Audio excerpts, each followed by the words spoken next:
Bonjour à tous, bonjour à tous ceux qui ont réussi à rentrer. Et une petite pensée pour tous ceux qui sont encore dans la file d'attente au guichet. Je m'appelle Arnaud de Saint-Simon. Alors, conférence d'ouverture de l'Université de la Terre.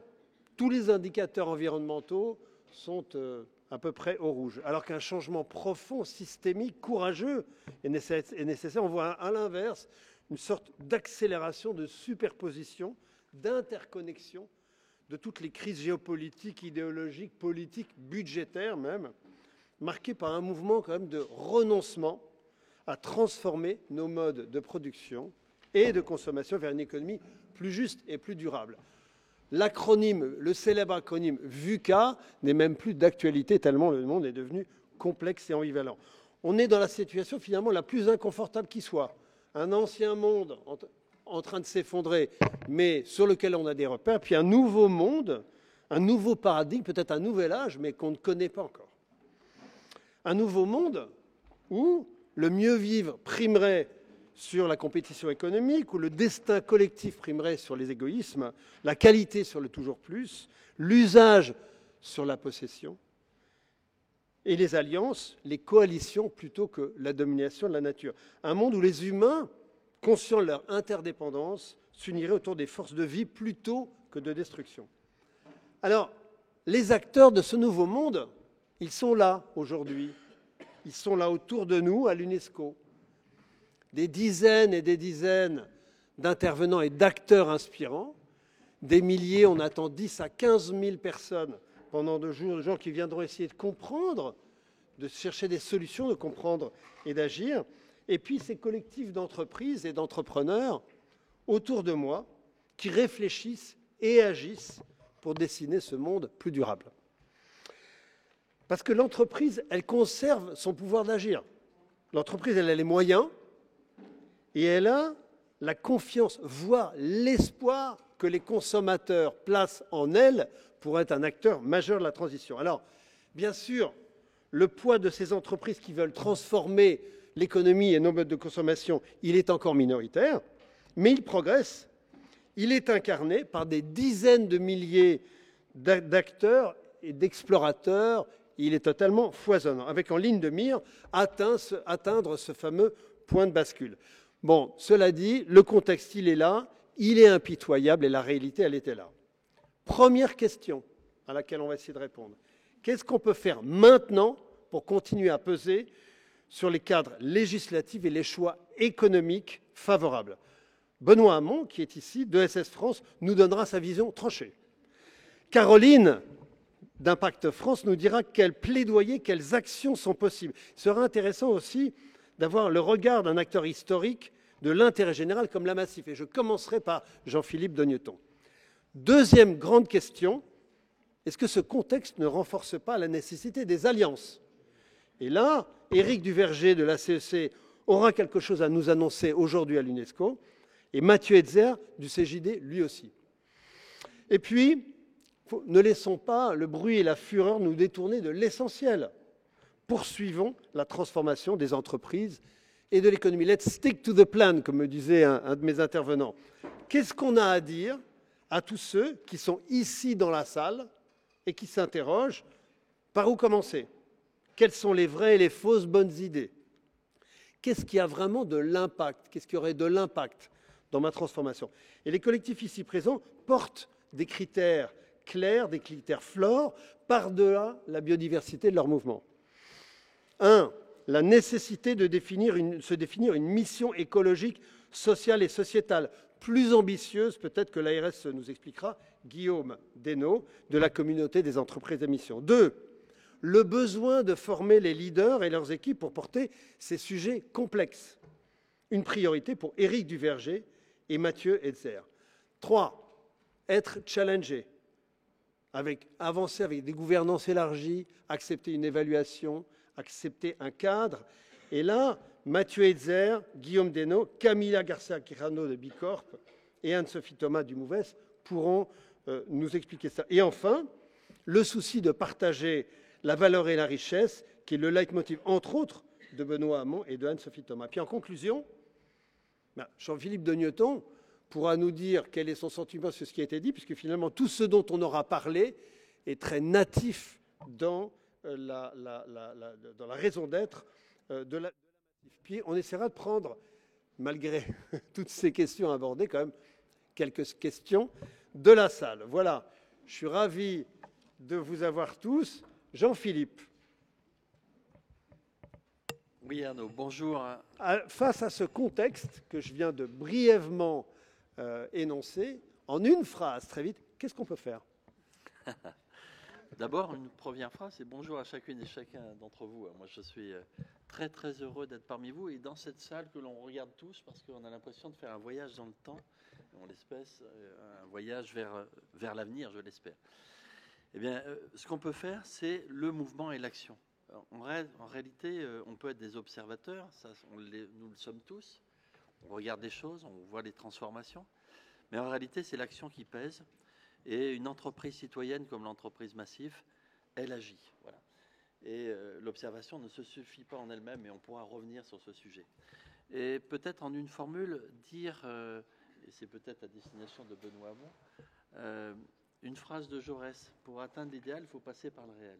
Et il faut savoir affronter ce réel, celui que tu as décrit. Et si tu veux que j'aille plus loin, je peux évidemment dans le réel, il y a une chose que j'ai oubliée. Là, ça ne marche pas? Non, il faudrait que vous parliez un petit peu fort, parce que c'est enregistré en vidéo.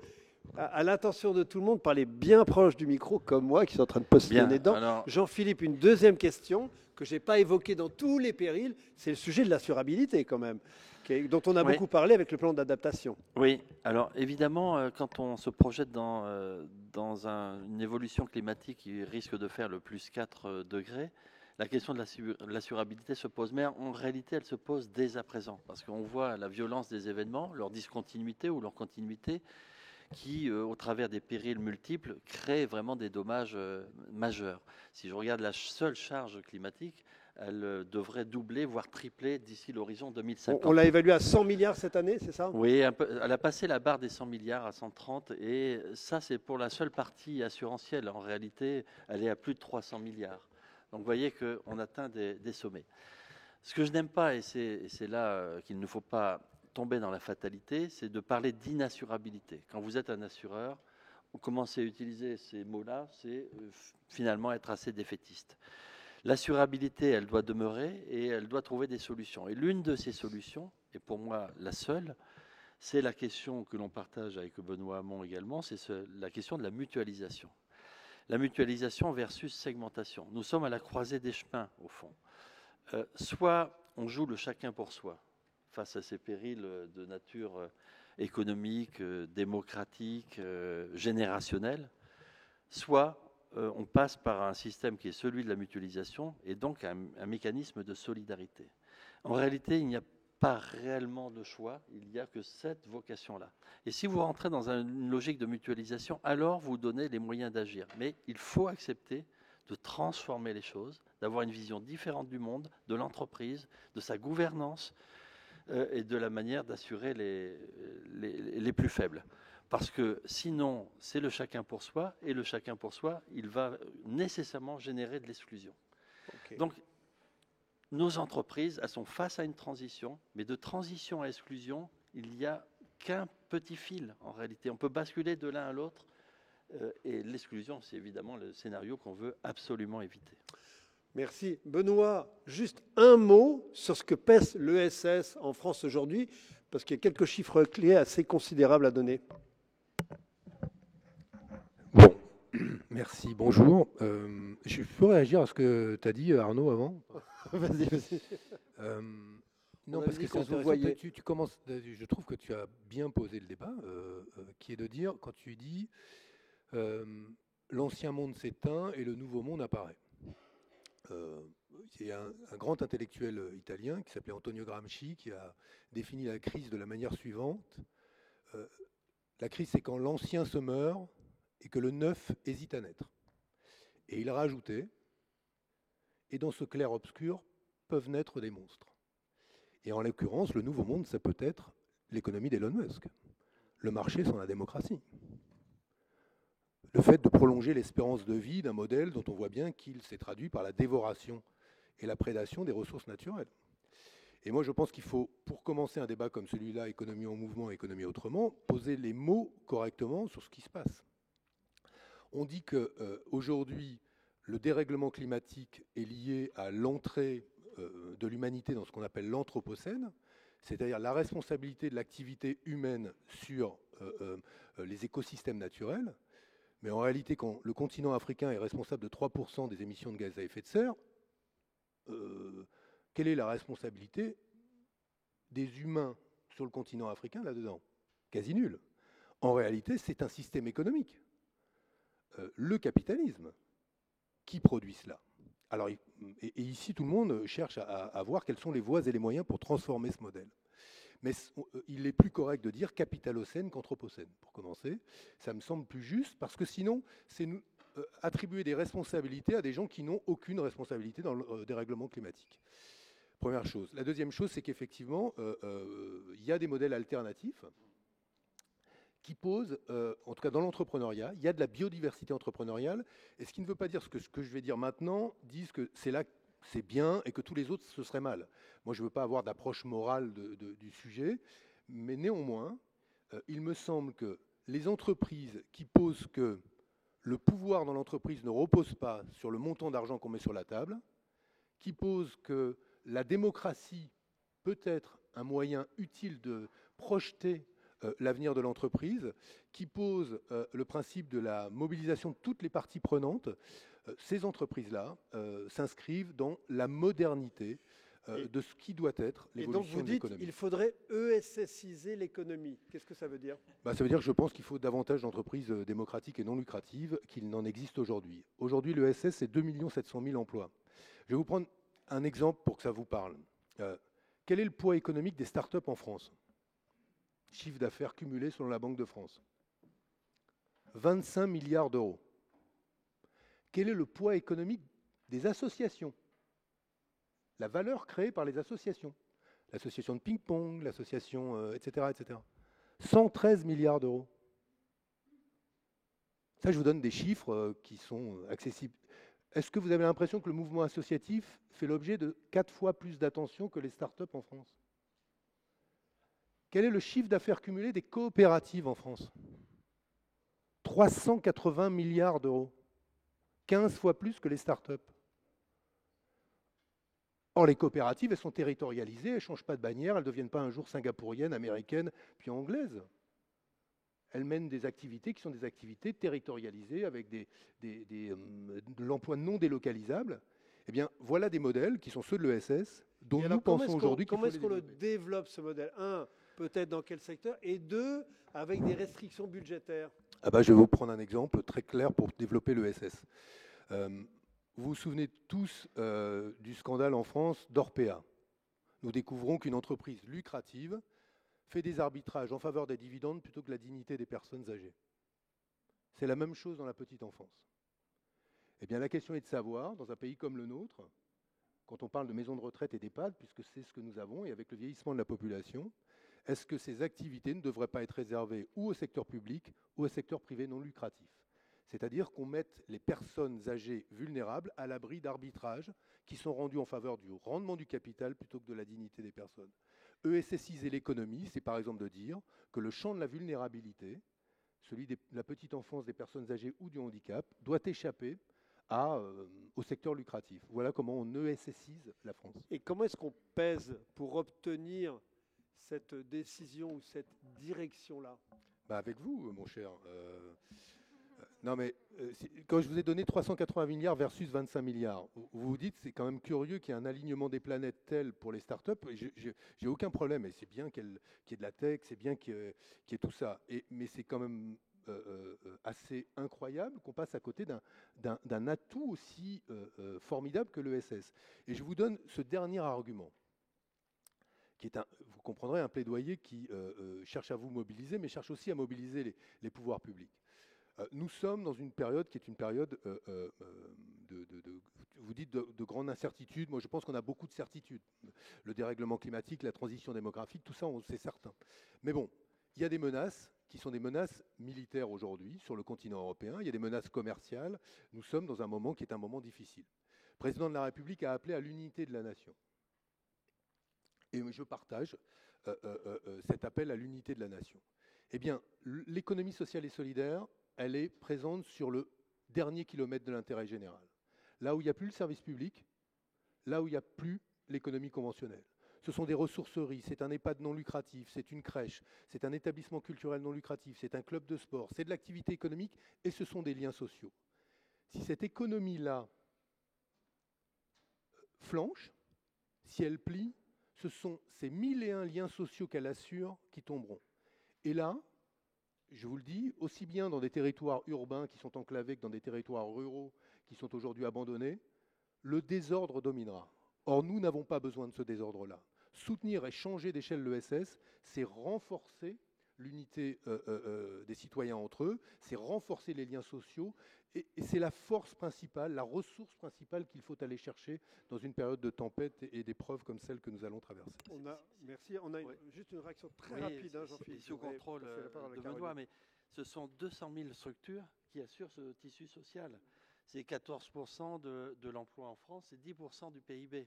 Et donc ce sont des chiffres qui parlent. Il ne faut vraiment pas sous-estimer cette force et cette puissance.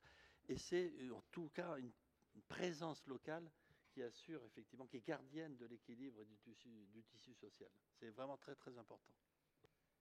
Caroline, la loi, ça donne du cadre, ça donne une équité, ça donne des obligations d'action.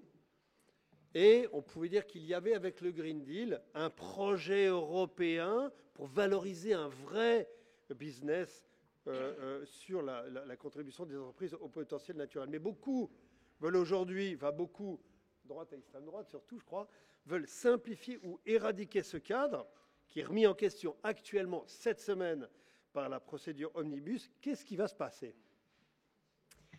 Alors, bonjour à tous. Est-ce que vous m'entendez bien? Donc déjà, se rendre compte que ces dernières semaines, ces derniers mois ont été très symboliques de la raison pour laquelle on travaille tous ensemble depuis quelques années.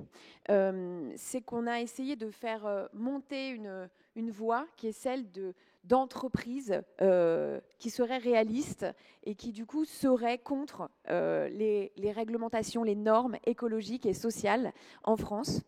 Et je pense qu'il consolide la raison pour laquelle on travaille tous depuis quelques années, c'est-à-dire faire émerger une voie alternative d'entreprises, d'acteurs économiques qui sont profondément engagés dans la transition parce qu'ils pensent que c'est un enjeu sociétal, mais aussi que c'est un enjeu pour la survie de leur propre modèle économique, que ça peut être un asset extrêmement fort aussi pour la compétitivité et la vision du développement économique en Europe. Et qu'aujourd'hui, il y a un enjeu très fort, et c'est pour ça qu'on a créé Impact France il y a quelques années, de pouvoir faire peser, faire reconnaître et rendre légitime et crédible cette voie d'entreprise et donc de chefs d'entreprise, de dirigeants d'entreprise qui sont allant sur les enjeux de transition écologique et sociale et qui donc proposent de créer finalement une nouvelle contractualisation entre les acteurs publics et les acteurs privés pour répondre aux grandes transitions. Parce qu'on sait très bien qu'aujourd'hui, les investissements, les changements qui sont nécessaires, bien sûr, on rassemble aussi des pionniers, des entrepreneurs qui ont déjà cette vision et qui sont en train de les faire, qui sont les premiers à y aller. Et tu disais, c'est une petite partie de l'économie. Notre enjeu, c'est pas de rester entre nous et de se faire plaisir, de se dire qu'on est meilleur et qu'on préfigure le monde de demain en restant sur nos acquis. Notre enjeu, c'est de pouvoir montrer aussi une voie pour que l'ensemble de l'économie puisse se transformer. Et donc, c'est ça qu'on construit depuis des années. C'est l'alliance entre, par exemple, les acteurs historiques de l'ESS, qui, par leur gouvernance, par leur mode de fonctionnement, sont aujourd'hui les premiers sur ces enjeux de transition à pouvoir les mettre en place, mais aussi les garder et les développer vraiment comme des stratégies de long terme dans leur entreprise.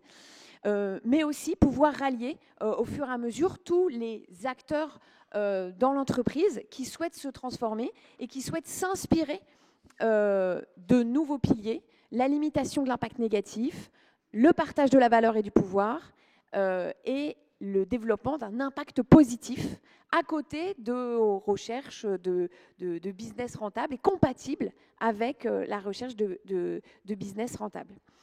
Je reviens là-dessus pour vous dire que ce qui se joue en ce moment sur ce qu'on appelle le backlash qui est écologique, qui en fait très probablement est un backlash politique, parce que toutes les études qu'on est en train de faire sortir montrent qu'il y a une maturité citoyenne et une maturité des acteurs économiques sur ces enjeux, et finalement très peu de demandes quand on dépolitise les choses d'arrêt de la transition, et plutôt un soutien de mesures assez ambitieuses de politique publique sur la transformation. Mais par contre, le recul politique actuel, on a un enjeu de le stopper, pas en disant que c'est un problème moral, par ailleurs c'est un enjeu qu'on pourrait discuter ensemble, mais que c'est une bêtise pour l'avenir de notre économie, et c'est de là qu'on parle et ça qu'on veut défendre.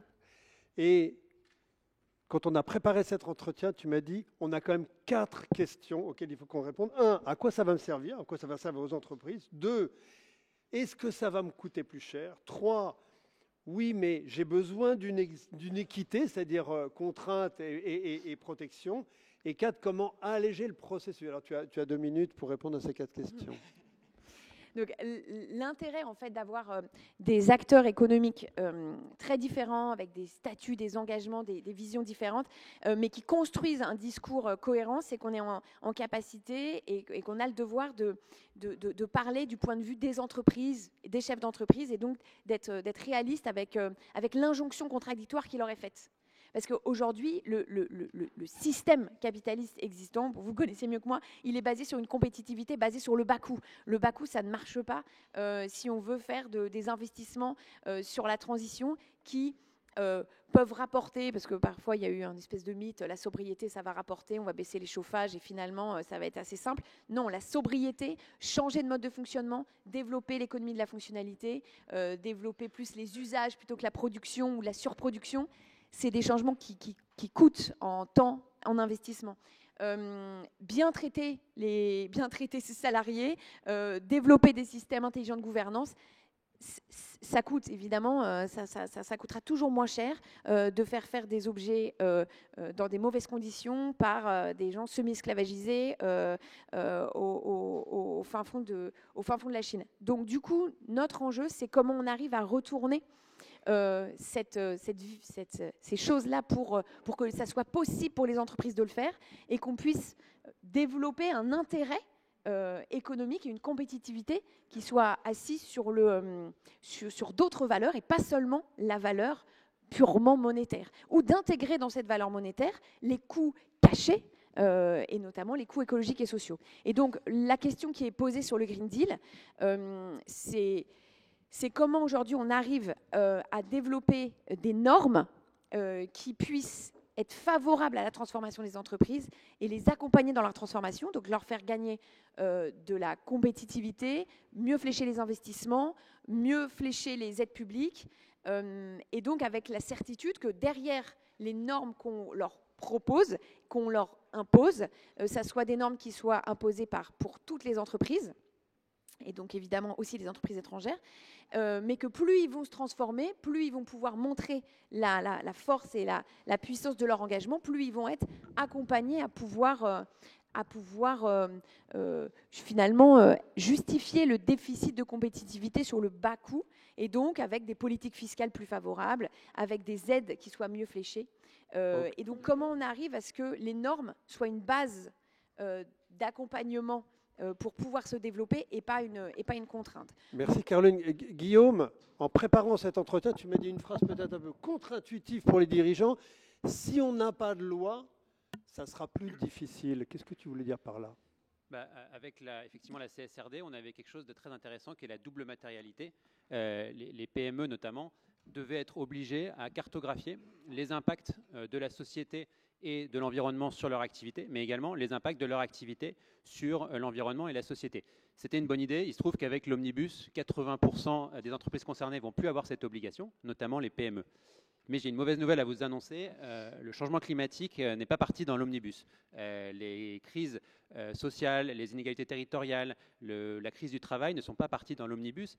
Et en fait, sur le terrain, ce qu'on constate, c'est que les entreprises, même s'il n'y a pas la matrice de double matérialité, elles vivent une double responsabilité. Et elles la vivent dans leur chair, la chair des salariés, mais aussi des dirigeants, des dirigeantes. Et cette double responsabilité, c'est tous les jours des primes d'assurance qui augmentent, ça a été dit, c'est des crises environnementales, c'est des coûts de matières premières qui augmentent, c'est des salariés qui sont de plus en plus compliqués à former, des collectifs de travail difficiles à créer, des territoires où on voit très bien l'impact de l'entreprise et on voit les attentes du territoire. Et en fait, face à cette double responsabilité, c'est dommage qu'il n'y ait pas cette loi, mais en fait, elle est là. Et je veux dire, le fait que la CEC, le CJD ou la communauté des entreprises à mission, le MIF, tous les mouvements représentés ici ne désemplissent pas, et même si on dit que c'est des entreprises, ça reste une avant-garde, en fait, ça veut bien dire qu'il y a une recherche des dirigeants, des dirigeantes pour mieux assumer cette double responsabilité.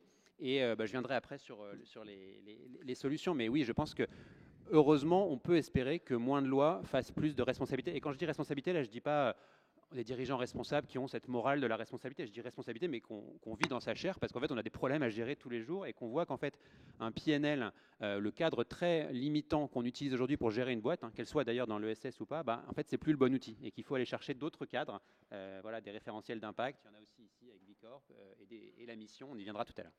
Alors, que faire? Peser davantage, rendre les lois utiles, rendre la perception des lois utiles.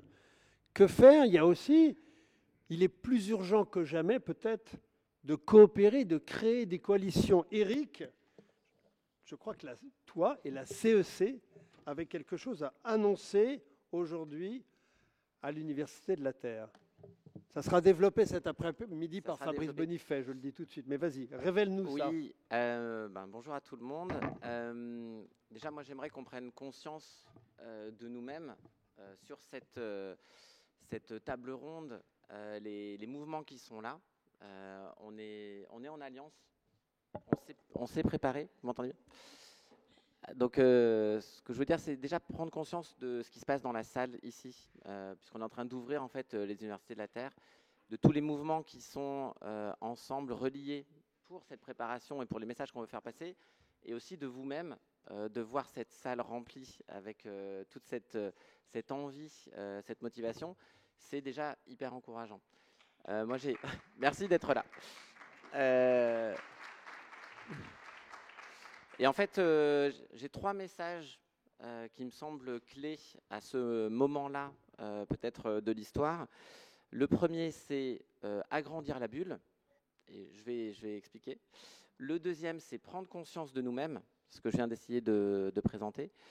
Et puis le troisième, c'est le pouvoir d'agir, parce qu'on est en période de sidération, et en fait, je pense qu'on a tous besoin de pouvoir d'agir. Sur agrandir la bulle, je vais reprendre ce que disait Benoît sur en fait, ESSiser l'économie française. Finalement, l'ESS, c'est sans doute le phare, sans doute les pionniers, une économie vers laquelle on veut aller. Il y a le mouvement Impact France qui a agrandi, qui élargit cette bulle en emmenant plein d'autres entreprises, plein d'autres coalitions sur cette économie de demain. Nous, la CEC, on emmène maintenant 1300 entreprises, des dirigeants qui vont aussi faire ce chemin vers une économie, nous on l'appelle l'économie régénérative, donc c'est l'économie qui régénère les écosystèmes, qui régénère le vivant. Et en fait, on est en train d'agrandir la bulle. Et en fait, dans la théorie du changement, quand on arrive à 20-25% d'une population, en fait, il y a un moment de bascule. Alors, est-ce que le Gen Act va nous permettre de nous approcher de ce point de bascule? On est en route vers cette bascule avec un double mouvement, le mouvement des dirigeants d'entreprise, qu'on incarne ici, et donc on a les 10-12% de Benoît, le mouvement Impact France, la CEC, donc on se rapproche de ce mouvement. Mais on s'est dit qu'il fallait aussi que les collaborateurs, tous les gens qui sont acteurs dans les organisations, entreprises, mais aussi publiques, puissent eux aussi se mettre en mouvement. Et donc on a lancé dans ce collectif ici, et avec aussi le C3D, avec les pépites vertes, un nouveau mouvement qui va s'appeler Gen Act, Donc, ça va être annoncé cet après-midi. Le site est en ligne. Donc, quelque part, vous pouvez tous être, là, dans les minutes qui viennent, des Gen Acteurs. C'est très facile de s'inscrire. Et l'idée, on a regroupé aussi tous les shifters, les fresqueurs, les gens qui sont engagés dans les entreprises, dans les collectifs dans les entreprises, les dirigeants de la CEC. Et en fait, quand on fait les comptes, on est des dizaines de milliers. On est peut-être même, LinkedIn nous a donné les données, 300 000 personnes ont déclaré la RSE comme un centre d'intérêt sur LinkedIn. Donc en fait, on est des centaines de milliers à vouloir faire cette bascule. Donc on se dit que... Et ça démarre quand? Je peux m'inscrire aujourd'hui? Tu peux t'inscrire maintenant, ça prend 3 minutes. Tu vas accéder à plein de ressources sur le site. Et l'idée, c'est de vraiment jouer communauté et d'équiper en fait, tous ces changemakers qui sont à l'intérieur des entreprises pour qu'on fasse corps tous ensemble et qu'on prenne conscience de la force qu'on a potentiellement dans cette salle et dans notre pays. Donc voilà, on voulait annoncer la naissance de GenAct aujourd'hui aux Universités de la Terre. Merci et bravo.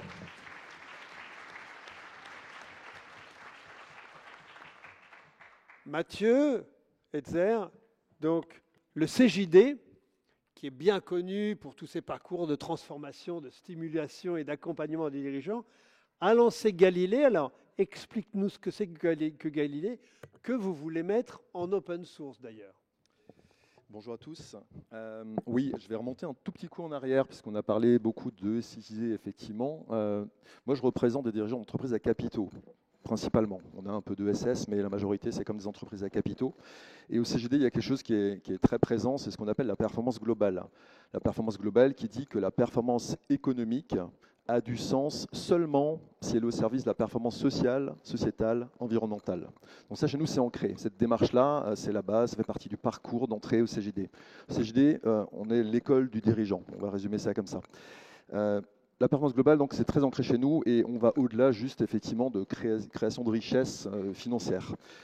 Aujourd'hui, la performance globale, c'est une excellente base. Par contre, on estime que ça ne suffit plus aujourd'hui par rapport à tout ce qui a déjà été dit. Aujourd'hui, on est convaincu qu'il faut aller vers de la robustesse des modèles. On a parlé des crises, ce n'est pas un scoop, mais effectivement, le monde il va aller de crise en crise. Comment on fait pour pérenniser nos entreprises?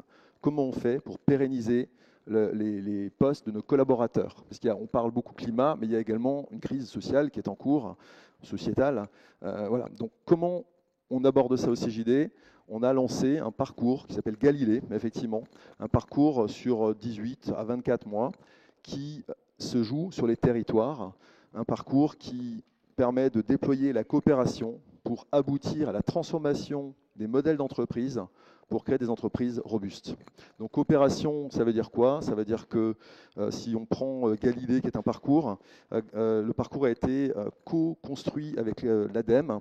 Le parcours se déploie sur les territoires avec des organismes, des mouvements locaux, comme par exemple l'Initiative Durable dans le Grand Est, l'Agence de développement de la Nouvelle-Aquitaine.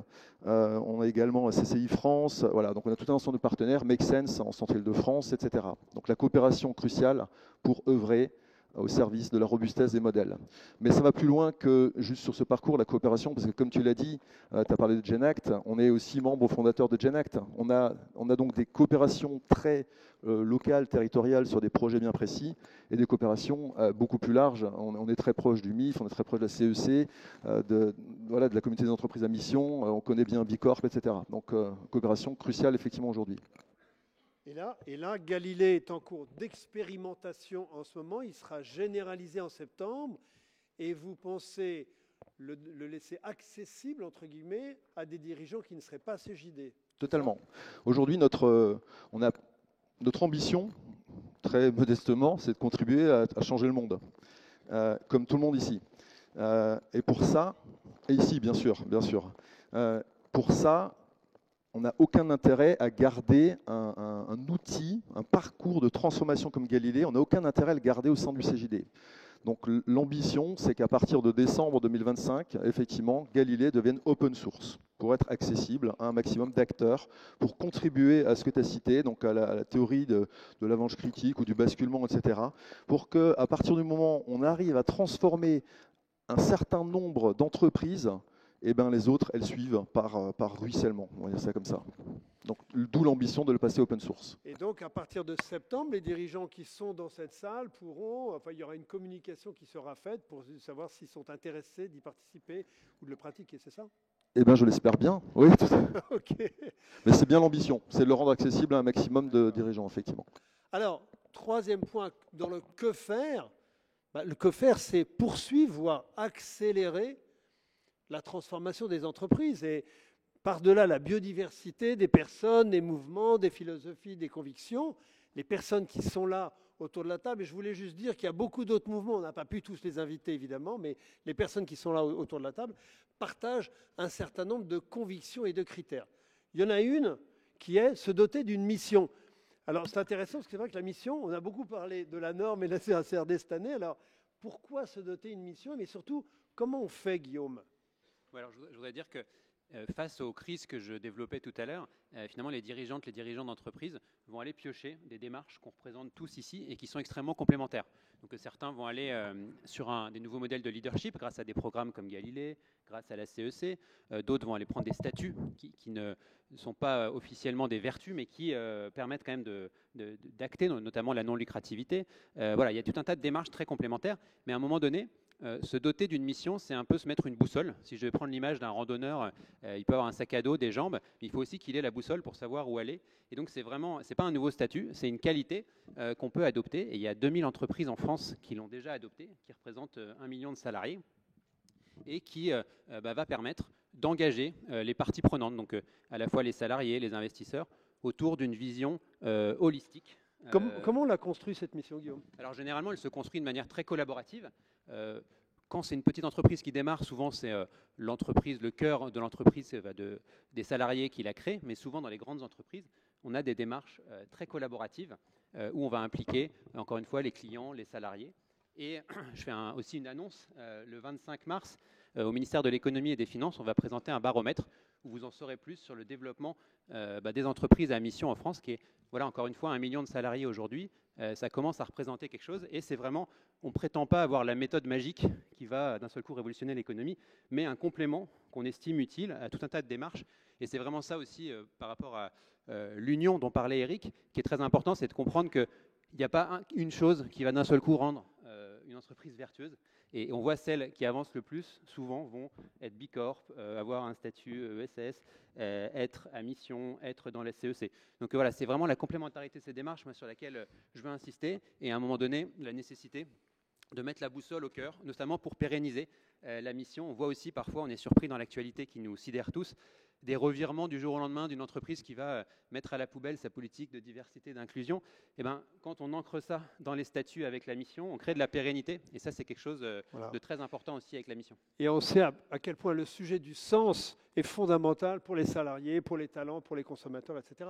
Alors, deuxième axe, la transformation du leadership, c'est-à-dire quel genre de leader faut-il pour porter ces sujets complexes? Comment former et accompagner les collaborateurs? C'est un peu au cœur du projet de la CEC, Eric. Oui, complètement. On veut, nous... En plus, aujourd'hui, tu m'avais dit que tu avais un bon modèle repoussoir, donc tu es bien sur le leadership. Ouais, c'est vrai que est-ce qu'on veut lutter contre ou lutter pour en fait, il y a un petit peu les deux. Hein. Je pense qu'on veut lutter contre le Trumpisme, une certaine, comme on disait tout à l'heure, manière d'envisager le monde, et ce qu'on essaye de proposer, c'est un modèle de leadership qui va être à l'opposé, dont on appelle ça le leadership régénératif. Je pense que ce qui est important, c'est deux choses. La première, c'est de prendre le temps de partager un constat et les enjeux et la réalité du sursaut qu'on doit faire. C'est vrai qu'on a tous, on est pris dans nos vies.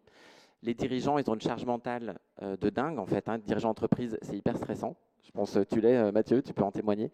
Et donc là, en fait, on ne se rend pas compte. On est comme des hamsters qui tournent dans le roue. On ne se rend pas compte de ce qui est en train de se jouer. Et on s'endort et on ne voit pas, en fait, la trajectoire qu'on est en train de prendre. Et donc, nous, ce qu'on essaie de faire à la CEC, c'est vraiment de prendre le temps du constat et du sursaut qui doit être fait. Et le deuxième point, c'est de se donner un cap suffisamment radical, suffisamment ambitieux. Il y a trop d'entreprises qui font plein de choses, qui va déclarer plein de choses, mais qui en fait ne se mettent pas à la hauteur des enjeux. Et ça, c'est nous ce qu'on appelle le cap régénération. C'est le plus haut niveau d'ambition pour une entreprise, mais on ne peut pas être content quand on est dirigeant tant qu'on n'est pas à ce niveau-là d'ambition.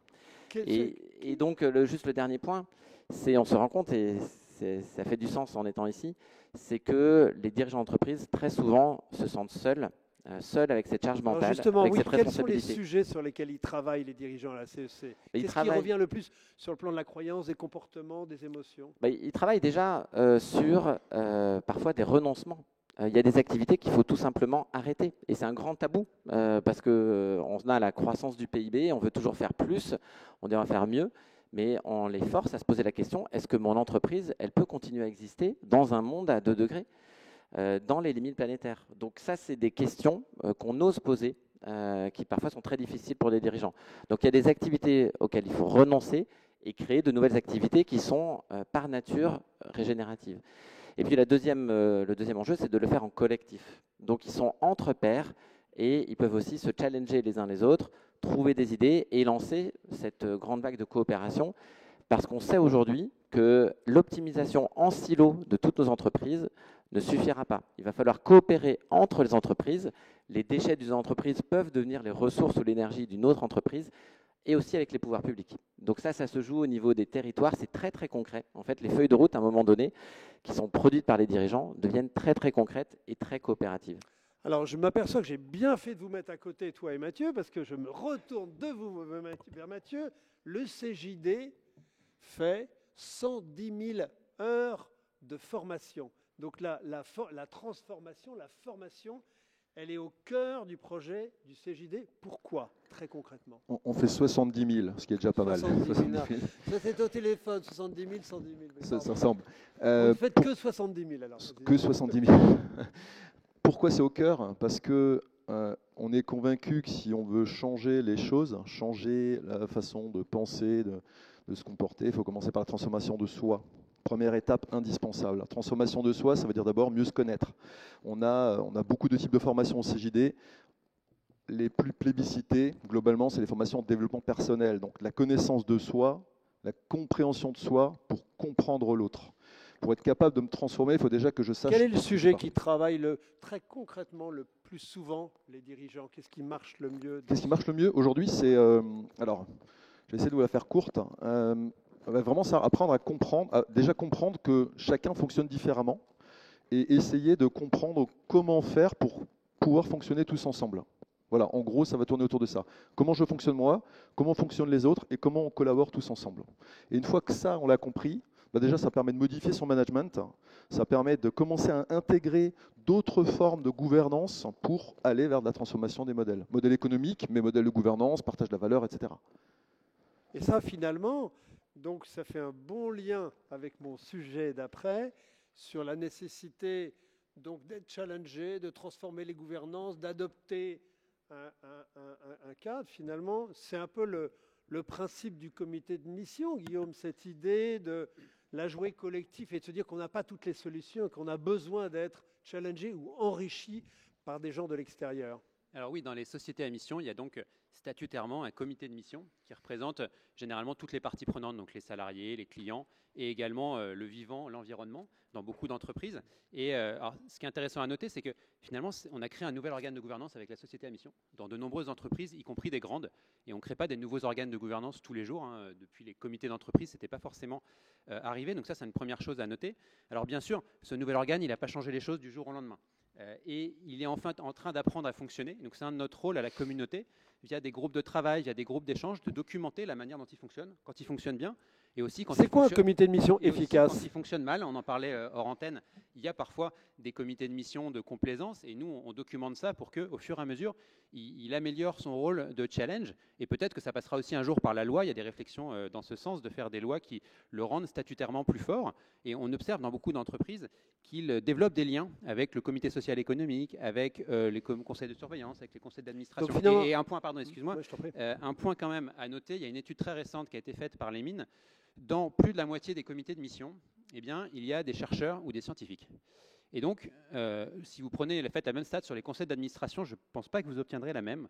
Et donc, en fait, les comités de mission aujourd'hui sont en train de mettre des scientifiques, des chercheurs, dans les organes de gouvernance des entreprises, et notamment des grandes entreprises. Et je pense que dans le contexte actuel dont on a parlé encore, c'est quelque chose de très intéressant parce qu'on voit bien qu'aujourd'hui, face aux crises qu'on traverse, en tant que manager, en tant que dirigeante, on est loin d'être suffisamment outillé. Et donc, avoir ces regards-là, c'est important. Ensuite, work in progress encore. Est-ce qu'il vaut mieux prendre des gens qui sont d'un business proche pour qu'ils aient une bonne compréhension, ou au contraire des gens qui sont dans un autre métier pour qu'ils nous aient même à faire un pas de côté? Il faut un peu des deux. Ce qui est sûr, c'est que moi, j'ai observé des comités de mission où il n'y a que des gens très, très intelligents, avec beaucoup de qualifications dans leur domaine, mais qui sont un peu loin de l'entreprise.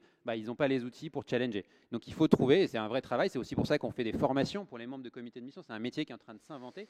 Il faut des gens qui, à la fois, ont des compétences que n'a pas l'entreprise. Je parlais de chercheurs, de scientifiques, mais qui ont une capacité, et c'est pour ça il faut qu'ils se forment. C'est comme les administrateurs. Vous savez qu'il y a de plus en plus de formations pour les administrateurs, les administratrices.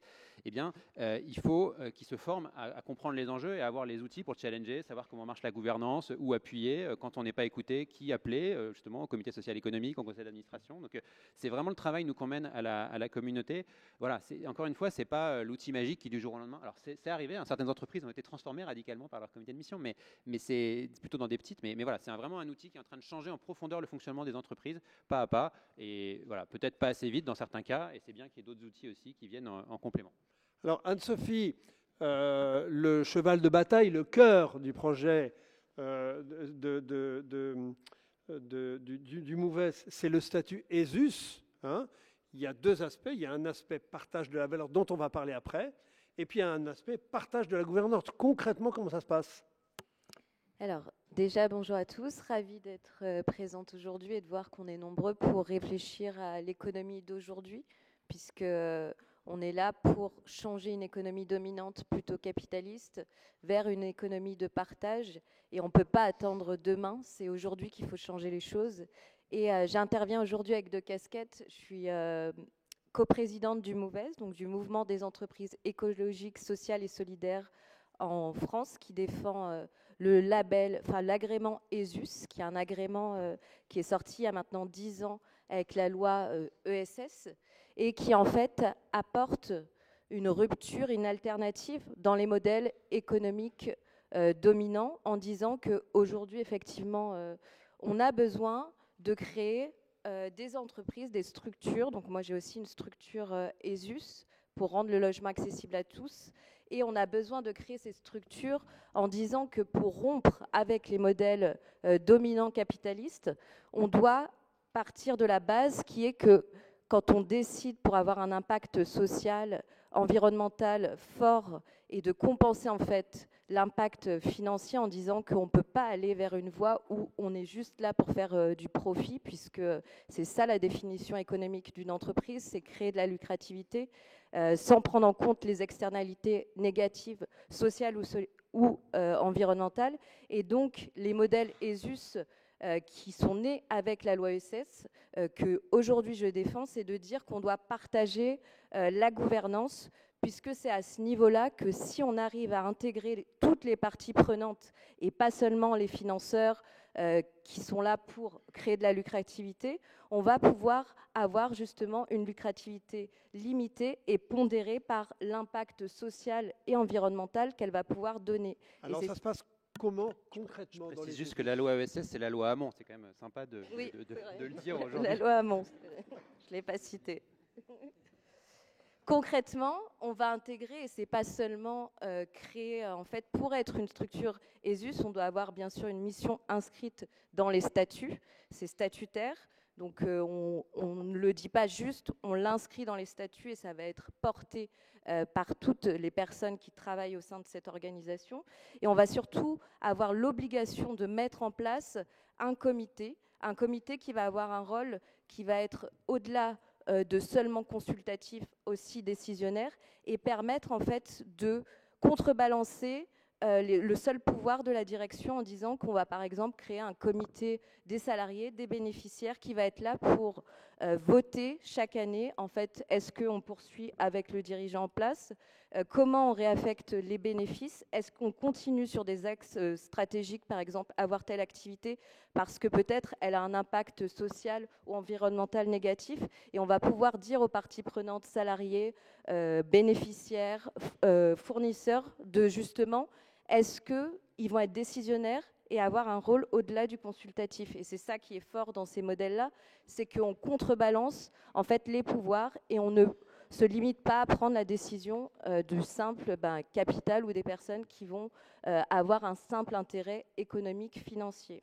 Ok, j'aurais bien aimé, l'heure tourne, j'aurais bien aimé vous poser la question au fond, est-ce que ce n'est pas intéressant d'inviter la nature dans les instances gouvernementales, comme l'a fait Nord6, mais c'est peut-être un sujet qu'on aura le temps de partager. Alors, il y a le sujet de la gouvernance, puis il y a le sujet du cadre. Camilla, le cadre Bicorp, comment est-ce qu'il fonctionne? En quoi est-ce qu'on en fait une aide pour les entreprises plutôt qu'une contrainte? Bon, déjà, bonjour à tout le monde. Je vais porter ça va être plus simple. C'est pas léger, comme l'actualité. Moi déjà, j'aimerais qu'on parte déjà, on entend depuis une heure la différence entre l'économie dans laquelle on vit et l'économie vers laquelle on veut aller. Et j'aimerais vraiment qu'on prenne un moment, on se dise, ok, c'est quoi cette économie de demain qui doit commencer aujourd'hui? Je pense que pour nous, déjà, c'est très important de dire qu'une économie, elle doit être bénéfique à tous les humains. Elle doit être également bénéfique aux vivants. C'est important également que ce monde dans cette économie qui va évoluer, elle soit vraiment dans les partages, on l'a répété à plusieurs reprises, que la valeur ne soit pas concentrée, mais qu'elle soit vraiment partagée avec l'ensemble des parties prenantes. Et pour moi, un point qui est extrêmement important, dans lequel on milite beaucoup au sein du mouvement Bilab et Bicorp, c'est de se dire, en fait, on doit vraiment passer d'un monde qui est aujourd'hui extrêmement individualiste à un monde qui doit être vraiment porté par la collaboration et par l'interdépendance. Et je dirais même plus loin, l'interdépendance radicale. Parce qu'aujourd'hui, on a vraiment besoin de se mettre les uns avec les autres et porter ces sujets ensemble. Et donc, Camilla, je suis désolé, je fais un petit peu avancer le débat. Pourquoi est-ce qu'il faut une évaluation et un contrôle? Et comment rendre ça efficace? Comment le faire adopter par les entreprises? Ouais, donc du coup, nous, en fait, le mouvement Bicorp, il est porté par trois choses. Et je suis obligée de les dire, parce que sinon, c'est difficile de l'expliquer.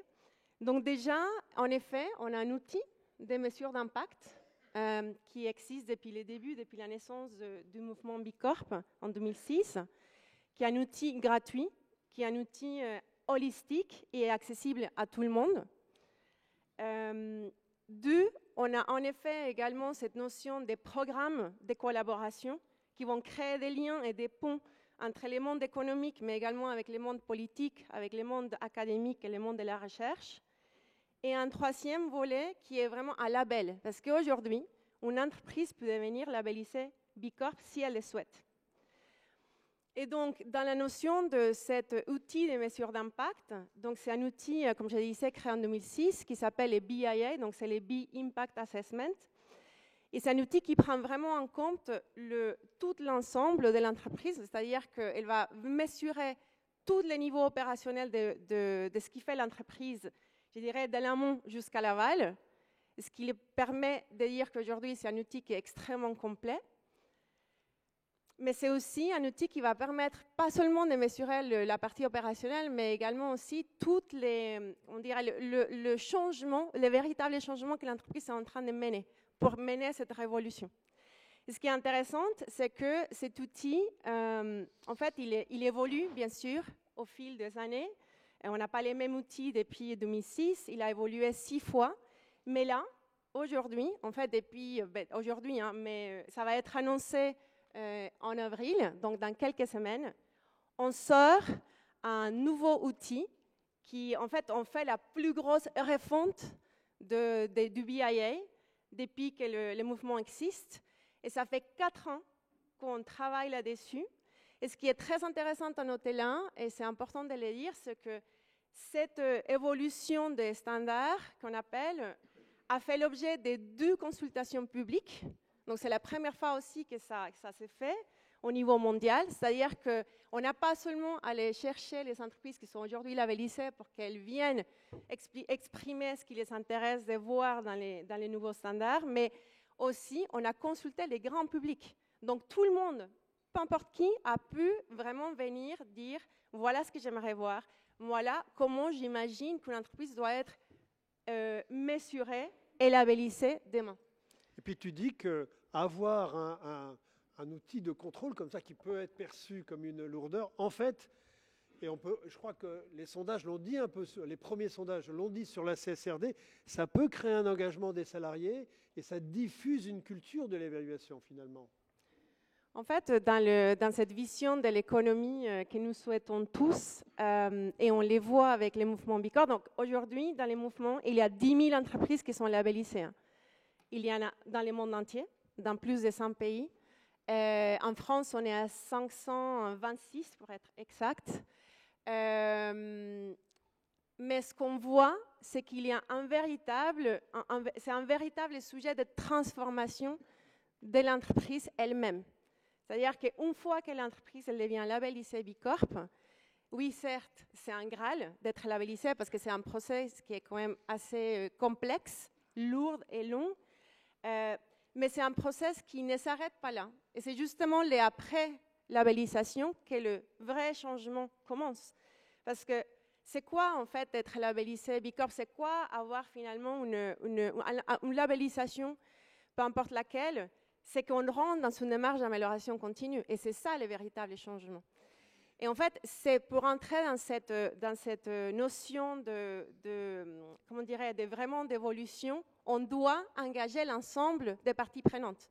Donc on voit qu'au niveau de l'entreprise, ça crée un élan, ça crée une fierté, ça crée une envie vraiment de s'impliquer et de transformer l'entreprise. Et donc je pense déjà à ce que tu as annoncé sur Genact, parce qu'effectivement c'est un peu ça, c'est comment on donne les moyens aux gens qui sont à l'intérieur de l'entreprise pour créer ces boomerangs, si on peut dire comme ça, cette révolution.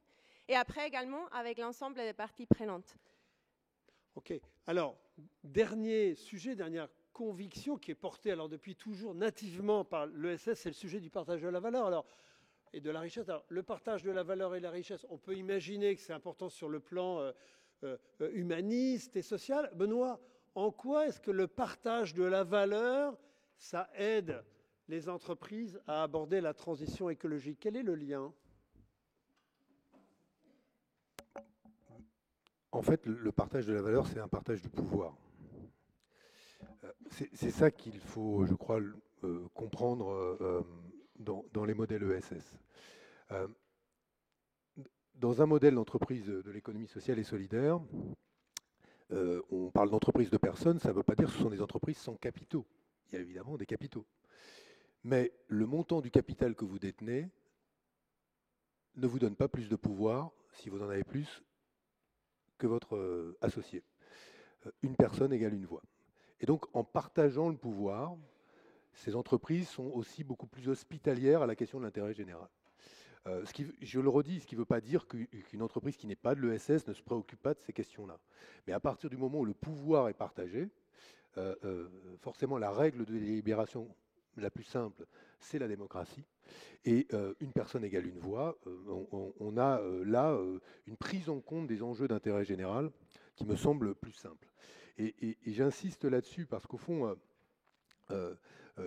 la spécificité des modèles de l'ESS, alors d'ailleurs, qui est mal nommé, puisqu'on dit économie sociale et solidaire, en fait, on devrait dire économie non lucrative et démocratique, puisque ce sont ces caractéristiques qui sont celles des entreprises de l'ESS.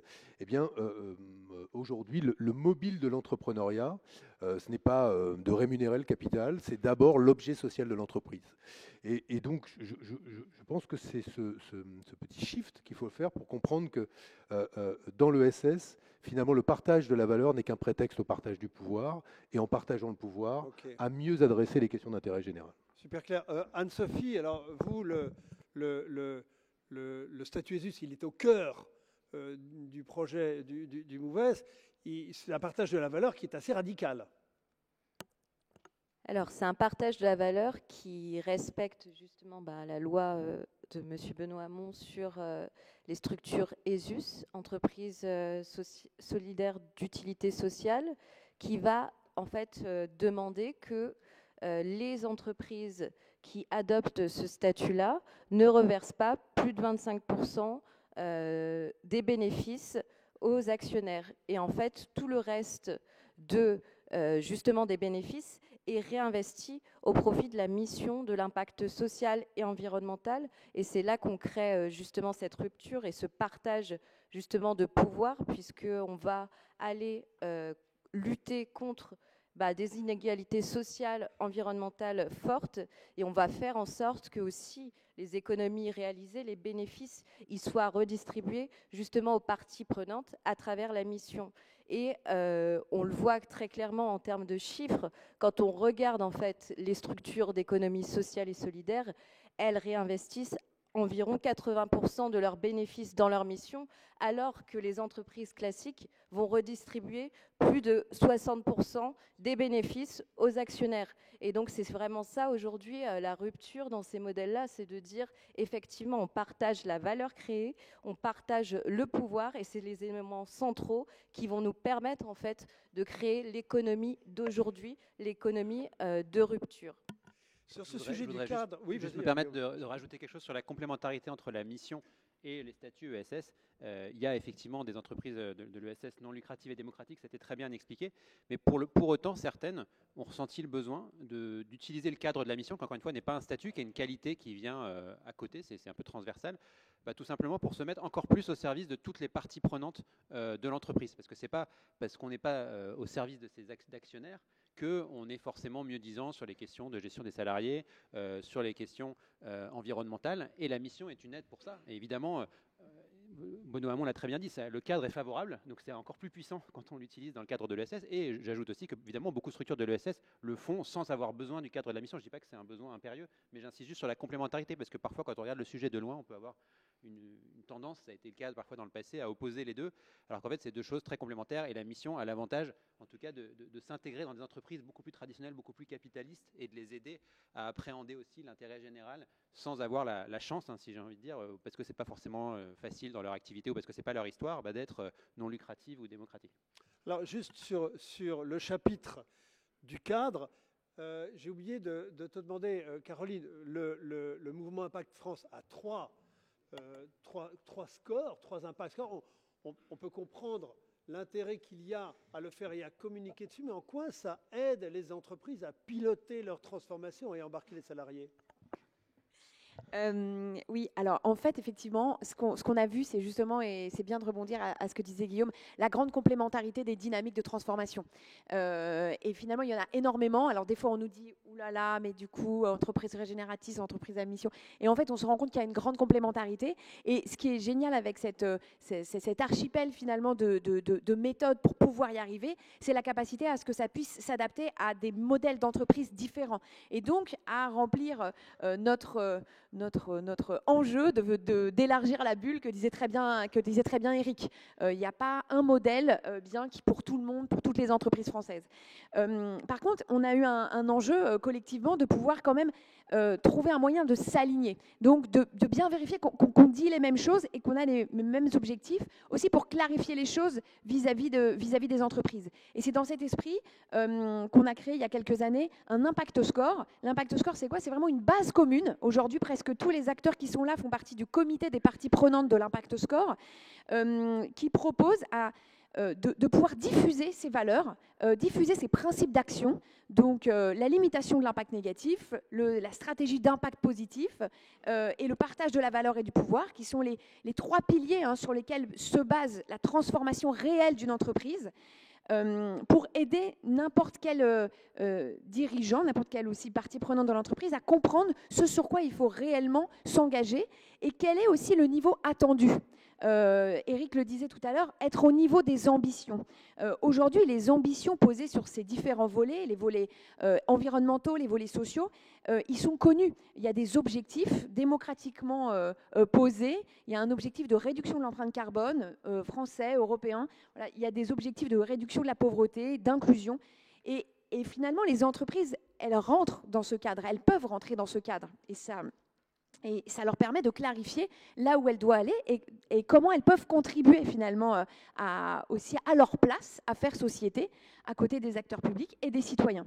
Et donc, c'est pour clarifier finalement comment très facilement on peut regarder où on en est et se donner une stratégie d'action dans laquelle, encore une fois, plein de méthodologies vont permettre d'y arriver, qu'on a créé l'Impact Score qui permet en moins de 2 heures, n'importe quelle entreprise, n'importe quelle taille, n'importe quel secteur, n'importe quel territoire, de se positionner sur ces 3 piliers et d'engager une stratégie de transformation avec cette révélation de là où il en est, de se donner un objectif de là où il veut aller, et après d'utiliser à bon escient toutes les méthodologies, les différents statuts, les différentes référentiels, comme Bicorp par exemple, pour pouvoir remplir son objectif. L'enjeu aussi, c'était d'aligner des acteurs, parties prenantes des entreprises, sur cette vision, c'est-à-dire que des acteurs publics, collectivités locales, évidemment les acteurs publics aussi nationaux et européens, voient ce que les entrepreneurs engagés identifient comme clé pour leur transformation, pour que quand on va les voir leur disant il faut regarder la performance écologique et sociale des entreprises, encourager cette performance, ils puissent finalement avoir un outil simple pour que ça soit lisible. Okay. Et donc aujourd'hui, on a des collectivités qui, quand elles demandent le budget de l'entreprise pour lui faire bénéficier d'une aide, demandent aussi l'Impact Score. Et c'est un premier pas vers une vision de la performance augmentée qu'on essaye de réussir ensemble. Super, merci. Jean-Philippe, cher Jean-Philippe, alors, on vient d'écouter pendant un long moment toute une jeune génération d'entrepreneurs, de collectifs qui sont créatifs, engagés, foisonnants sur des grands sujets comme la gouvernance, le partage de la valeur, le sens, mais tout ça, c'est natif chez les mutuelles et la Massif. Alors, est-ce que tu peux nous les expliquer, puisque c'est singulier, et 2, au fond, quelle est ta réaction à toutes les convictions qui viennent d'être exprimées? Oui, je vais essayer de reprendre les éléments d'une table ronde foisonnante, captivante, au filtre du dirigeant d'entreprise que je suis. Au fond, le premier élément de la bascule dans la transformation, tel que je le ressens et tel que je l'ai noté dans les mots utilisés, c'est d'admettre que la société est dans l'entreprise et que l'entreprise fait société. Et cette bascule-là, elle est absolument décisive. Elle ne doit pas être contrainte, elle ne doit pas être forcée, elle doit être le plus possiblement native. Et donc, c'est un changement de prisme. Alors, en réalité, quand on regarde les différents sujets de transformation, ils sont tous interconnectés et pour chacun d'entre eux, on a des leviers. Mais le premier, c'est la gouvernance. Indubitablement, la gouvernance, parce que vous le voyez bien, le cadre éthique, il ne pardonne pas. Vous avez vu ce qui se passe sur Tesla. Et ça sanctionne sévère. Et donc, un dirigeant, il est stressé, ça a été évoqué tout à l'heure, le poids de la responsabilité, ça pèse. Mais en fait, s'il a une gouvernance sur laquelle s'appuyer, qui est transparente, éthique, élective, tout change. Tout change. Et moi, je vais juste évoquer le modèle Massif, qui n'est pas l'alpha et l'oméga, mais qui est un modèle électif d'une mutuelle à partir de laquelle les délégués sont élus sur les territoires. 880 000 votants, c'est ça? Oui, 880 000 votants, exact, qui vont élire des délégués sur les territoires et qui vont finalement représenter le conseil d'administration. Ce qui veut dire que vous avez la société civile, vous avez des clients, des sociétaires, ce qu'on appelle nous les sociétaires, qui sont directement en contrôle et en évaluation de votre gouvernance. Et ça change tout.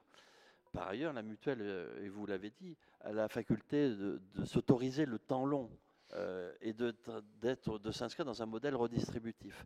Alors évidemment, on peut être en accélérateur société à mission, où on peut avoir une raison d'être. La raison d'être de la Massif, elle a été élaborée par ses parties prenantes, qui ont été consultées tout entières et qui, avec des dizaines de milliers de contributions, ont permis d'élaborer la raison d'être.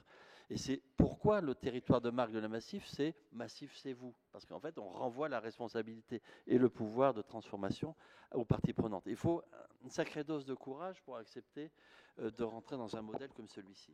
Donc la gouvernance, c'est le point numéro 1, et on ne peut rien faire sans créer ces conditions-là. Et puis ensuite, il y a les sujets que nous devons traiter. Edgar Morin parle de polycrise. Oui, tous les sujets sont interconnectés, en réalité. Et vous ne pouvez pas les aborder de manière verticalisée, sinon vous passez à côté. Et donc, quand on parle de crise écologique, on parle évidemment de ce que j'évoquais tout à l'heure, et ce qu'ont évoqué les éléments de la table ronde, les acteurs de la table ronde, les générations, etc. Alors, sur la crise éco, on peut parler du Green Deal, du pacte vert, il y a un pivot à faire. Et ce pivot, il doit s'appuyer sur des normes, ça a été évoqué, hein, il faut créer sur des leviers facilitants et s'éloigner un peu de règles anglo-saxonnes qui nous évitent de pousser les investissements là où on devrait le faire. C'est de la prévention qui devrait être beaucoup plus coercitive. Quand il n'y a pas le côté coercitif, hélas, la prévention s'installe moins. Et puis, c'est peser sur et penser avec les territoires. C'est-à-dire que, Benoît Hamon le disait tout à l'heure, il y a ce tissu social qu'il faut nourrir, qu'il faut préserver. Et donc, il faut avoir une vision globale, mais il faut surtout agir sur le territoire. Et la différenciation qui s'est faite avec les pouvoirs publics, hein, et avec l'État central, c'est que finalement, il s'est créé un gouffre entre le local et le central. Vous avez souligné la nécessité d'avoir un modèle redistributif. C'est quand même la clé du modèle. C'est-à-dire qu'effectivement, il faut replacer les investissements là où ils se doivent. Il faut créer toutes les conditions d'un modèle redistributif. Il peut être performant. Mais pour créer un modèle redistributif, il faut avoir une certaine perception de l'intérêt général, en réalité. Et je trouve que la Massif, à son expérience, avec tout ce qu'elle doit encore améliorer, elle est nativement tournée vers l'intérêt général. Et j'ai souvent l'habitude de dire que cette entreprise n'existerait pas si dans son acte de baptême, il n'y avait pas eu cette notion de... Qu'est-ce qui manque le plus dans les attentes de tes 880 000 actionnaires? Qu'est-ce qui pousse? Le besoin de protection. C'est-à-dire qu'on voit que... vous voyez, à un moment où les gens n'aiment plus voter, quand on les consulte, ils sont 880 000 à voter sur 6 millions. Quand on les interroge pour savoir comment ils vont, ils sont 500 000 à nous interroger. Donc on ne peut pas considérer que les gens sont passifs ou simplement fatalistes. Non, il faut leur redonner les clés de l'action. Et ils peuvent le faire d'autant mieux qu'ils se sentent protégés. Et la raison d'être de la Massif, si je la résumais en une phrase, c'est protéger le présent pour permettre le futur. La protection du présent, elle a une valeur inestimable. Les gens ne peuvent se sentir en mouvement qu'ils se sentent protégés d'une certaine manière. D'où la relation du local et du global, d'où la nécessité de garder ce tissu social, d'où l'intérêt et l'importance de l'économie sociale et solidaire sous toutes ses formes, et d'où l'intérêt de la mission et de la raison d'être, parce que ça donne le sens que tu évoquais tout à l'heure. Donc voilà, entre autres éléments. Et puis il y a la notion du contrôle et de l'évaluation. Oui, c'est absolument indispensable pour que l'objectif soit atteint et finalement on ne verse pas de l'eau dans le désert. Alors, on va prendre quelques questions. La règle. Alors d'abord, on est comme au Conseil de sécurité des Nations Unies. Là, tout le monde peut parler. Vous avez un petit bouton rouge, mais vous levez la main et je vous donne la parole, parce que sinon, 2 minutes. Donc, première chose, petit bouton rouge, vous posez votre question et puis je vous donnerai la parole. Deuxième chose, question courte, s'il vous plaît, plutôt que donner son avis, histoire qu'on ait un maximum de questions. Et troisième chose, dites-nous éventuellement à qui vous posez cette question. Vous avez levé la main très très vite, j'ai l'impression que c'est urgent.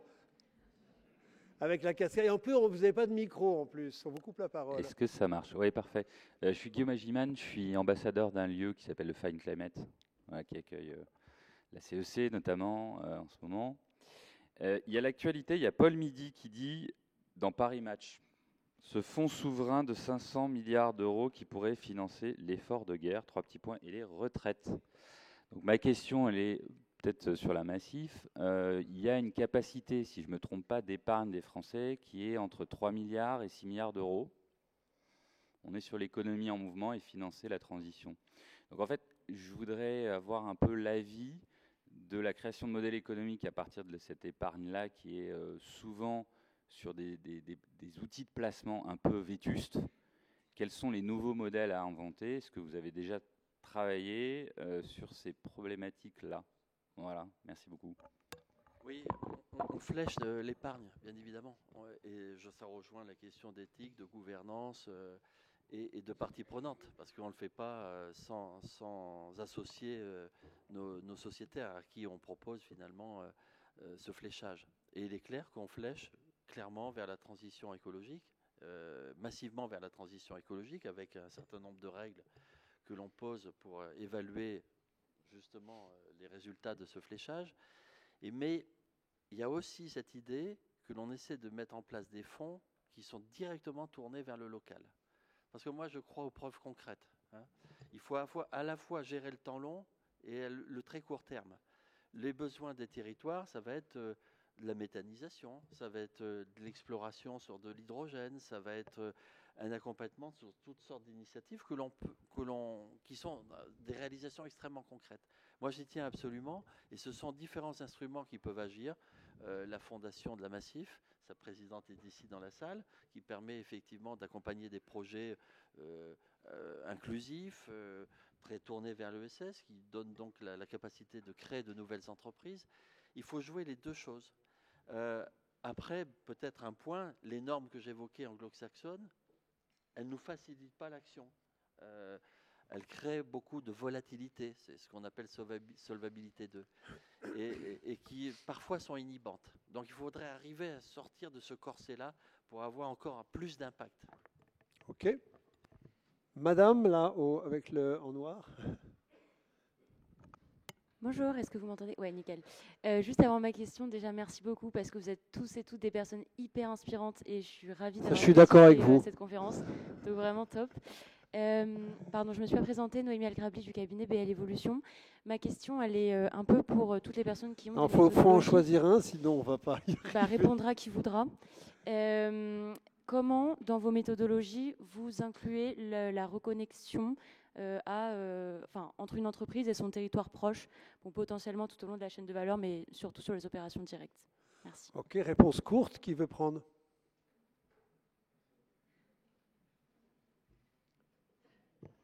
Je peux... Vous deux? Ouais. En fait, nous, dans les BIA dont j'ai parlé, donc, je reviens sur le sujet que c'est vraiment prise de manière holistique. Il y a 5 grands volets qui sont pris en compte là-dedans, dans la mesure de l'impact. Il y en a un qui est notamment tourné vers la communauté. C'est-à-dire qu'à ce moment-là, l'entreprise, elle doit véritablement mesurer quel est son impact dans son territoire et dans son territoire proche. Un exemple très concret, c'est si c'est une entreprise qui typiquement fait du food. Comment, et à une distance vraiment très ciblée dans les mesures de l'impact, il doit devoir expliquer ce qu'ils font ces fournisseurs dans les 100-150 km autour de là où ces usines se situent dans les territoires. Voilà. Donc c'est de manière très, très, très concrète, avec un ciblage de kilométrage, avec un ciblage d'impact effectivement sur ces territoires spécifiques et au-delà finalement d'un territoire national. Voilà. Donc merci ça, Camilla. Eric. Oui, c'est une super bonne question parce que quand on parle d'économie, de la coopération ou régénérative, en fait, c'est dans le territoire que ça atterrit. C'est un concept, mais ça atterrit très concrètement. Et justement, un petit exemple, on a lancé la première CEC, c'était au niveau national, il y avait 150 entreprises en 2022. Puis ensuite, il y a des dirigeants qui étaient en Nouvelle-Aquitaine qui ont dit « Ah, mais on aimerait aussi faire une CEC sur la Nouvelle-Aquitaine ». Donc, elle a eu lieu en 2023-2024.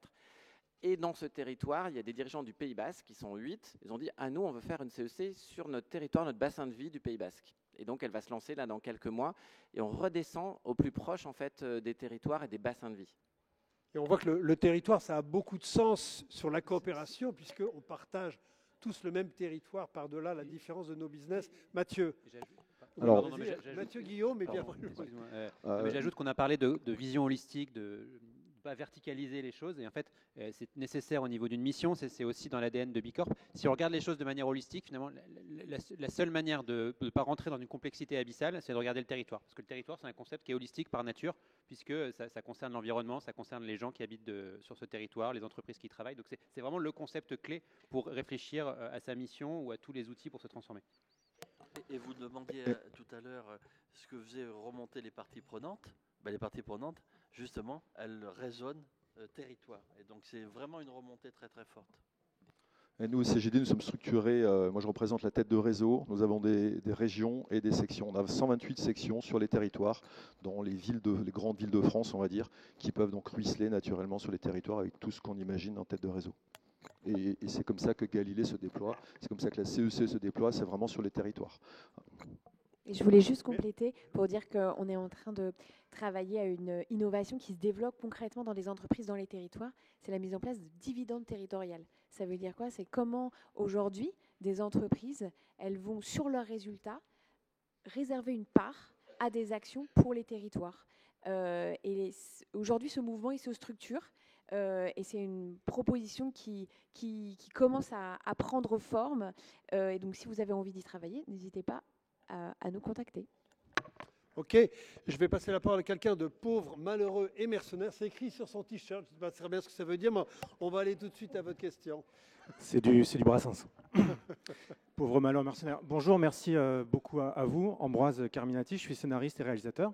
Je travaille notamment sur la façon dont les nouveaux récits peuvent inspirer les gens et donner envie au public d'accéder à ce nouveau monde en quelque sorte. Donc c'était très inspirant de vous écouter, merci beaucoup. J'avais une question pour Éric Duverger qui a cité tout à l'heure, même si c'est un sujet tabou, des entreprises ou des gens qui se rendent compte que leur activité n'a plus aucun sens dans le monde dans lequel on est ou dans le monde de demain. Je voulais savoir si vous aviez des exemples de ces activités et peut-être même de gens que vous connaissez qui ont un jour décidé, en fait, il faut que j'arrête tout et qui ont effectivement tout arrêté et comment ça s'est passé. Voilà, on a deux types de renoncements dans la CEC. On a des dirigeants qui prennent conscience qu'ils ne vont pas arriver à faire le shift et qui renoncent à être dirigeants. Donc on a un dirigeant marseillais, par exemple, qui a, en fait, c'était la 6e génération et il était dans l'assurance. Il a dit, je ne vais pas arriver à shifter ma boîte. Et donc, il a fait vendre sa boîte. Et là, il lance une nouvelle entreprise pour avoir de l'impact sur le vivant. Donc, en fait, on en a pas mal. Ce n'est pas le but, parce qu'on veut que les dirigeants ils shiftent leur boîte. On ne veut pas qu'ils partent, mais on en a quand même un certain nombre. Et après, je donne 2 exemples de renoncements. Et je pense effectivement qu'il faut les mettre en récit, ces renoncements, parce qu'on ne va pas passer dans le nouveau monde sans lâcher aussi sur la rive des activités de l'ancien monde. On a le renoncement le plus fameux de la CEC, qui sont les lingettes de Mustela. Et donc, c'est un renoncement qui maintenant devient très concret. Ça va être... En 2027, il y a déjà des ventes qui sont en baisse de 50%. Donc les lingettes jetables, c'est vraiment très très polluant. Et donc Mustela a annoncé ça, c'était 22% du chiffre d'affaires. Sachant qu'un renoncement, ça se prépare. Et donc on a un podcast où on raconte aussi ces histoires de renoncement. Et le deuxième, c'est une boîte qui est en Nouvelle-Aquitaine qui s'appelle Easy Cash, qui fait quand même 300 millions de chiffre d'affaires. Et ils vendaient aussi du neuf. Et ils vendaient en fait du faux plaqué or pour attirer des clients. Ils faisaient 1 million de marge sur ce business et ils ont dit on ne peut pas continuer à faire ça, c'est la camelote. Et donc ils ont aussi préparé ce renoncement. Ils ont 120 franchisés, donc il y a une levée de bouclier. Ils vont mettre 3 ans pour le faire, mais ils se sont engagés à le faire. Voilà, je donne ces 2 exemples, on en a plein d'autres.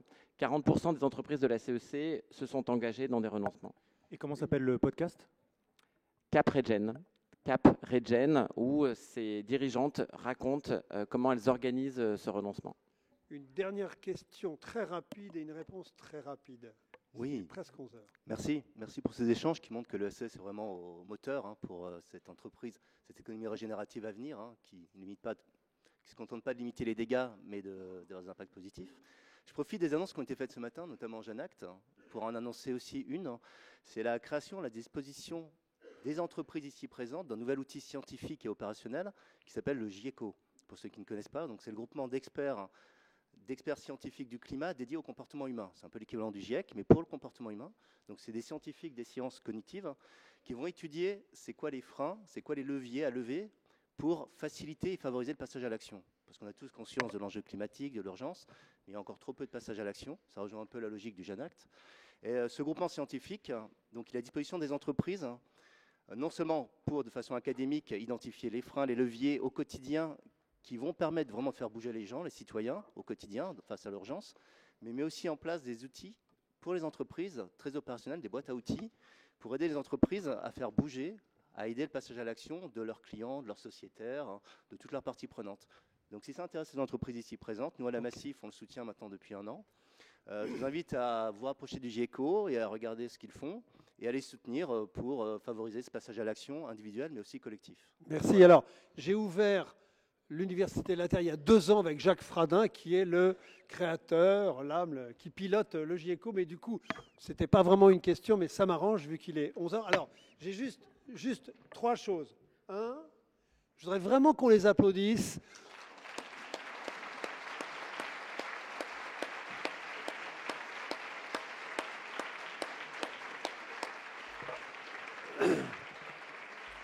Et pourquoi je voudrais qu'on les applaudisse?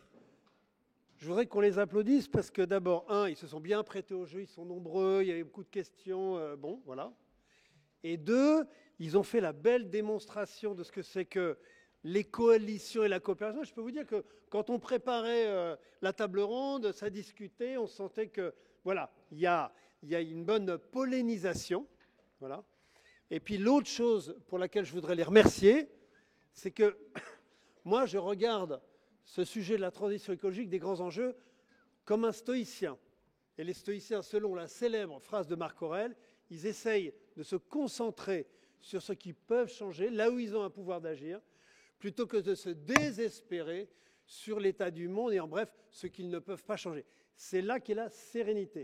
Et je trouve qu'aujourd'hui, vous nous avez bien recentrés dans le bordel ambiant sur ce qu'on pouvait faire. Merci. Engagez-vous.